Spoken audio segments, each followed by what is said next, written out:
अस्सलामुअलैकुम वरहमतुल्लाहि वबरकातुहू। उम्मीद हो सगळी खैरियत असाल, बेस्ट असाल आणि मजेत असाल। आता आम्ही जात आहोत पोसरे गावातलं आणि ह्याच्या पहिले आम्ही होतो गांगराई आणि दोनवलीला। तिकडचा शूट आमचा कंप्लीट झाला। आता आम्ही पोसरेला जात आहोत आणि आता वाजले देते 5:30 सांजचे। टाइम मोब कमी आहे, कोशिश करू जितका होईल तेवढा आम्ही कव्हर करू इंशाअल्लाह ताला। आणि ब्लॉग स्टार्ट करूच्या पहिले मी व्ह्यूवर्सला इतकाच बोलेन की कवा असा होते की आमची टाइम कमी असते आणि टाइम कमी असल्यामुळे कवा पुरे घर आम्ही शूट करू का मिळत नाही। या ज्या लोकांचे कवा आम्ही जे गावाचे माणसं मिळतात आम्ही त्याला विचारतो की गावात किती आडनाव आहेत, किती घर आहेत। ते असं असते सामने लोक कवा कॅमेरा फेस केला नसते ना। आपली कोकणी लोक असं नाही की रोज कोण जाते त्यांची इंटरव्ह्यू घेते आणि त्यांना कॉन्फिडन्स असते। त्यासाठी कवा भूल चूक नाही, कवा कुणाचं नाव राहते नो ह्याच्यात त्यांना म्हणजे आडनाव बोलूचं राहते। ते मी इतकाच बोलेन की कुणी माइंड करू नको, ठीक आहे। आणि व्हिडिओतला बनवून राहा आणि जर नवीन असाल आणि फर्स्ट टाइम असाल ते चॅनलला सबस्क्राईब जरूर करा।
क्या आप भी हो परेशान और देख रहे एक अच्छा रिश्ता अपने बच्चों के लिए घर बैठे बैठे व्हाट्सएप के जरिए से, तो जुड़िए हमारे प्लेटफॉर्म जो एक नहीं दो प्लेटफॉर्म है।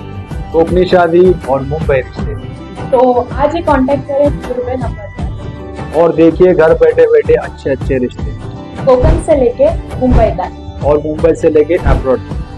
मी आता आहो पोसरे गावात आणि माझ्यासोबत आहेत मोहम्मद हुजेर शानवाज खोत, माझ्यासोबत आहेत आमचे टीम मेंबर रैसू नेते आणि सामने आहेत आपले डबीर साहेब जे पूर्ण दिस माझ्यासोबत होते, मला सपोर्ट करत होते। आणि सामने बघू शकतो किती खूबसूरत मशीद आहे पोसरे गावाची। ते व्हिडिओतला बनवून राहा। आता आम्ही स्टार्ट करत आहोत गावाचा शूट आणि तुम्हाला दाखवू गावाची घरं व्हिडिओतला बनवून राहा। आपल्याला इथे आता आपल्याला मिळले चाचा इथे गावातला। आता आपण चाचाशी बात करूया आणि गावातला किती घरं आहेत, किती आडनाव आहेत ते आपण विचारून घ्या। तर त्याच्या गावातल्या किती घर आहेत आपल्या? 600 घर आहात। आणि आडनाव किती आहे तिकडे? आडनाव 10-1 आहात। 10 मुल्लाजी, खोल, संगे, ममतुले, कादरी, शेखना, अच्छा खान पण आहेत। हो माशाल्लाह। ते मो बेस्ट वाटला तुमची बोलून आणि बेस्ट इन्फॉर्मेशन दिले है ना। बाकी सगळं ठीक आहे ना हो गावात? ठीक आहे ओके। ते आता आपण ह्या व्हिडिओला कंटिन्यू करू आणि तुम्हाला दाखवू आता गाव कसं दिसते ड्रोन शॉटनी, ठीक आहे। तर आता आपण ड्रोन शॉट घेऊ आणि तुम्ही नवीन असाल आणि फर्स्ट टाइम असाल या चॅनलवरती ते चॅनलला सबस्क्राईब जरूर करा।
फायनली अल्हम्दुलिल्लाह जी पोसरे गावाचा शूट होता ती कंप्लीट झाला. आता आम्ही हा व्हिडिओ तो इथे एंड करतो आणि तुम्ही नवीन असाल ह्या चॅनलवरती आणि फर्स्ट टाइम असाल तर चॅनलला सबस्क्राईब जरूर करा. आपलं ख्याल ठेवा, आपल्या पॅरेंट्स हो, आपल्या एल्डर्स हो, का की दुनिया मोठी आहे आणि जिंदगी छोटी आहे, म्हणून एन्जॉय करा. आणि इन्शाल्लाह आता आपण जाऊन मिळू नेक्स्ट व्हिडिओला. अस्सलामु अलैकुम व रहमतुल्लाहि व बरकातुहू. बरकातुहू.